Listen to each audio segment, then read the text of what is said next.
Hi everyone, thank you very much for being here. I'll just give you an update on LIfT. I see some familiar faces in the audience. So who has heard of LIfT already? Yeah, lovely to have you here. And to those who haven't, I hope you feel you're in for a treat. So LIfT is innately curing cancer.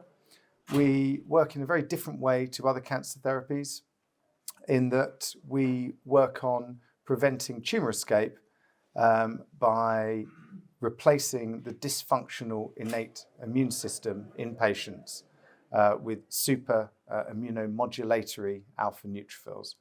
So I'm going to take you through what the technology is and how it works, but the whole purpose of this is to overcome treatment resistance and tumour escape, which largely comes from us being, at the moment as a society, very dependent on targeted therapies and cancer therapies that only work in one dimension, which the cancer then evades. Whereas all of you here today, I hope, have high functioning neutrophils, not as good as these, I might add, but that should be preventing that tumour escape and killing tumour cells in you every day, and they make up 70% of your white blood cells. Cancer patients sadly don't have those, they have neutrophils that work against them. So I'll take you through how that works. So neutrophils are your first line of defense, but they're not just for bacteria. We all know that if you don't have neutrophils and you have neutropenia, you're normally dead within a week. Whereas if you don't have things like your T cells working, there are people who've lasted beyond a month. So these cells are critical for your survival. But it's not just bacteria, they actually regulate the cells in your body, and they have very good threat recognition in them that is even beyond NK cells, so that they can recognize friend versus foe. As we get older and we age, we get immunosenescence, they start going wrong. As we get insults from viruses, and we also get things like mutations happening, this starts to go wrong. So what's been seen is that in cancer patients, you've got pro-tumour TANs that tend to dominate in those patients, which we commonly just refer to as things like myeloid-derived suppressor cells, which people used to think of being just really macrophages, but a lot of it is actually neutrophils, and they dominate the tumour and your body. Then healthy people have these anti-tumour TANs, and cancer patients who are earlier stage have a sort of mix of the two. And if you have a mix of the two, you still have a hope of responding to cancer therapies. If you don't, and you just have the pro-tumour neutrophils, I'll show you with papers published in Cell that sadly you won't respond to immunotherapies, you won't respond to checkpoint inhibitors, and sadly it's very tightly correlated to early death. What we have done is we have developed a way to mass produce these super immune cells from stem cells or iPSC cells. We've done this with patents that cover the whole landscape. So we very much just own our field of neutrophils and neutrophil progenitors, which no other cell therapy can claim, back to 2016. And so we've developed the world's only robust, off-the-shelf immunomodulatory neutrophil platform for this.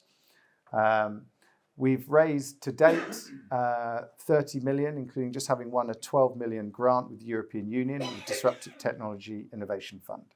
And we are just from January doing another raise, which will take us through the clinic.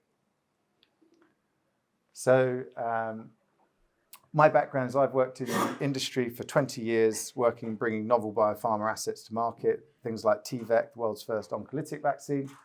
I'm joined by having a chair, Tony DeFugerals, who was behind Alnylam, Ablinks, Moderna as the original CSO and main person on those patents, alongside Bob Langer. And I also have as my CSO Mark Exley, who's well known for developing two technologies that have gone through into clinical trials and IPO'd companies.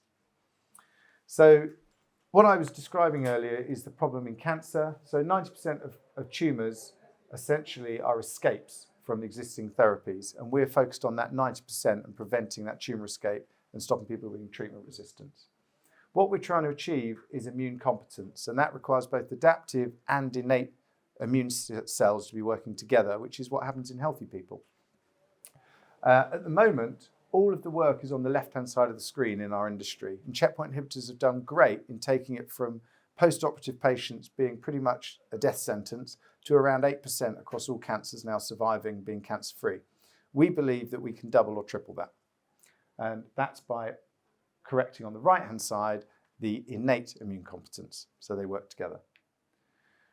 This is just some of our data. So I'll start with on the far right. So our purpose is to turn tumours hot and then prevent tumour escape. So what we have is this is a humanized mouse. And as you can see, you've got around 300 showing up on here as to the cells that have gone in there for this tiny fragment of the tumour. And then you can see that for every one of our IMANs in there, you're basically getting 2,000 T cells. And then they obviously start proliferating out from there. So it's a massive recruiter. When we put it against organoids with very high predictive power, we see that we can just directly with our cells alone, without this recruitment, we can still massively take down these tumours that are otherwise resistant to chemo, resistant to checkpoint inhibitors. If we add a CAR on top, we can further improve the killing that we see. And that's what pharma companies are wanting from us, CAR-IMANs made from iPSCs.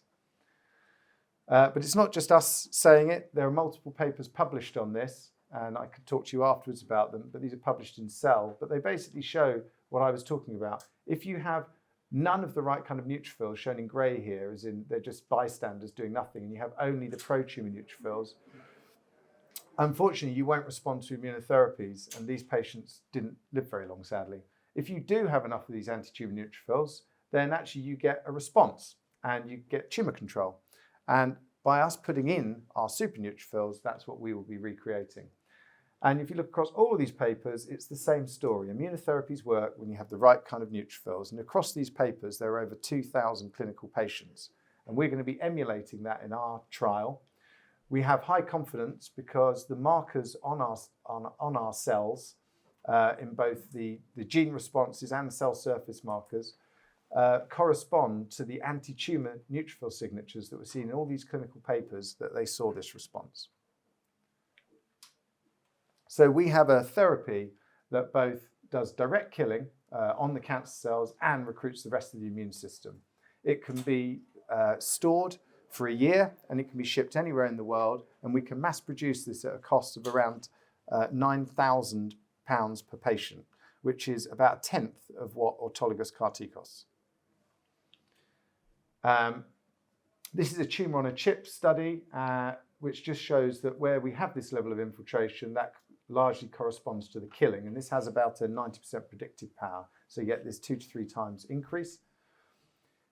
This is just early data when used with checkpoint inhibitors that we got recently. And what you can see is this would be the beginning of like a 90-day process of tumour eradication, bear in mind. So we're just seeing day 3 because the model doesn't last well outside the body. But what you can see is where you're using patient neutrophils, they do nothing. When you put the IMANs in, you rapidly start seeing a deterioration in the tumour. When you then add the Keytruda on top, that starts to accelerate even more. But if you put Keytruda on its own, and it's with the patient neutrophils, it does nothing, which is pretty much what's happening in 2/3 of patients.